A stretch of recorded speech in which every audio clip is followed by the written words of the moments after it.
Hey, welcome everyone in this new video tutorial about the multiplayer combat editor. In this video we're going to learn how to trigger the specific death events built in within the combat manager. So we're going to go into our content browser, we're going to go into our third person blueprint, open up our character, and then in our event graph we're just going to drag and drop our combat manager, and we're going to drag a wire out of it and type in death.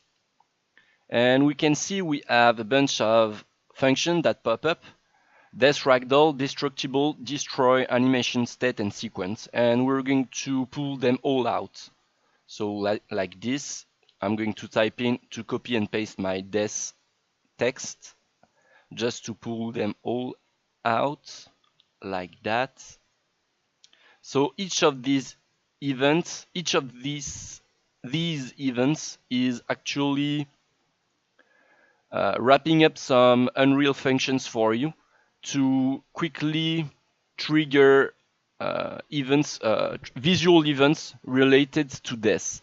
So for instance, the first one, death animation sequence, is actually triggering, just performing an animation on your character, on the skeletal mesh you pass as a parameter there. Death animation states is an advanced feature using not so advanced. It's a feature that is using a custom interface, blueprint interface that you should be implementing on your animation blueprint, and it's outside of the scope of that tutorial, but it's basically sending an information to your animation blueprint automatically. It's going to be the subject of another tutorial. Death Destroy is just removing the actor from the scene, and you usually never want to do that on a character because it's removing it right away, and you will get errors and null pointers because logically a lot of things are tied to your character, and you can't just delete it using the Death Destroy. Death Destructible is a function wrapping up features to properly explode destructible meshes. So destructible meshes is a built-in Unreal feature, and it allows us to simply tear this static meshes apart, and it needs a bunch of nodes to work properly, and I wrap them up in that function. And you can just pass, so a destructible mesh as a component, a destructible component in there. It will have something like this if you create a barrel, for instance, and you can just drag and drop the component and pin that to the destructible mesh target, and then set the property as you like, and the destructible mesh is going to explode. And then I'm not going to delete that node. And then I'm just going to delete the actor component we added. We don't want a destructible mesh in our character. And then the last node is the one we're going to use for our mesh, for our character. It's wrapping up the functions needed to send our character into ragdoll mode. So you just have to specify what skeletal mesh is supposed to go ragdoll, and what bone and what impulse it should have, and in sending him right away into ragdoll mode. MCE is not taking, so I'm just going to get rid of all of these nodes. We're going to implement that death into our character. MCE is not taking care of deactivating the collisions and stuff like that because it doesn't know what type of actor is dying. The combat manager doesn't know what type of actor is dying. So it just wraps up some functions I know for sure works if you set them up properly. That's the functions I just show you. But the rest, the changes that needs to happen when your actor dies, you need to specify them in your death event.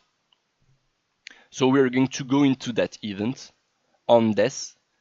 And on death, what are we going to do? We are not going to set the visibility of our mesh. We are actually going to say death ragdoll and call the node we just saw. And we're going to say our mesh is going into a ragdoll state. So I just drag and dropped our mesh into the target SK parameter. The impulse, I want the impulse to be, for now we're just going to say the impulse is going to be towards the top. But in the future you can use the damage result here, which is the last hit, the lethal hit that actor received that killed him. So you can grab that and break that. And you have a bunch of informations regarding what killed that actor. And you can grab the hit result and break that as well. And you can get a lot of information regarding the directions of the hits, etc. And you can basically orient the ragdoll towards the location of the death of the hit. And maybe we are going to do that actually. So maybe we'll just say what killed you, the source. We're going to find look at rotation. Okay, we need to grab the position of that, of the source. We need to find look at rotation, like that. And we'll find the rotation from the source of the damage to the owner of the combat manager, like this.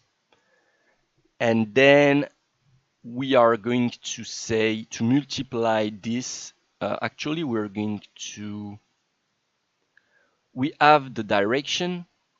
We're going to make a vector out of this. We're going to multiply that vector by the impulse direction the amount of direction we want. I mean the amount of impulse we want. Let's say 500, like that. Impulse bone, for now we're just going to not specify anything in there, but you could plug the bone we hit in the results there. So if you hit play, you can shoot the other character and it's falling down. But if you're quitting the game, you get an error, and that's because the source of the death is the projectile. And in MCE, I optimized some of the projectile properties, and projectiles are not replicated actors. What it means is when someone dies, if the projectile kills, if a projectile killed the actor who died, the source of the damage is the projectile, but since it's not replicated, it doesn't exist on the client machines, and clients are saying that this wire there is empty. There is no source to this damage. So that's a problem which is going to be fixed during the early access. Obviously, it's inconvenient if we cannot orient our effects based on the projectile orientation, for instance, or a location, like we're trying to do here. So it's going to be fixed. But for now, the quick workaround is to grab a wire out of our owner pin, get owner, and so the owner pin is the combat manager responsible for the damage, and this exists on all machines. So we can grab the actor on which the combat manager is plugged. This is the owner, and we can grab that wire and pull it in our actor location node, like this. We can hit compile, hit play, and then we can properly see that the ragdoll is oriented on all machines. It died on the same orientation.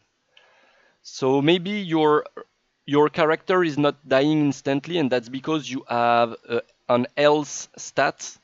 So you basically are set up like this, and I'm not. I removed. I have no stat on my character. But if I'm adding an else stat and I'm saying I got 50 HP, for instance, now I'll need several hits to kill the other character.